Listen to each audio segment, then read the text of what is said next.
Ang ganda naman itong butterfly po. Nandito sa aming pasamano. Oh. Buhay po yan. Naka, ano lang po siya dyan. Nakapatong lang. Oh. Cute naman. Ang cute ng butterfly. Ayan, hinahayaan lang namin yan dito. Hanggang sa lumipat siya ng tugpuan niya. Hindi po pwedeng patayin yan. Dahil yan ay mahalaga sa atin ang ating butterfly. Ang cute po niya, oh. Yung kulay niya, oh. Ayan. Ayan po, oh. I-focus ko. Ang ganda, oh.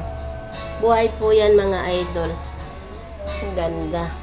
Ayan, mamimiss ko. Mamaya, alis na po kami. Back to Cavite na po. Back to trabaho naman. Ayan.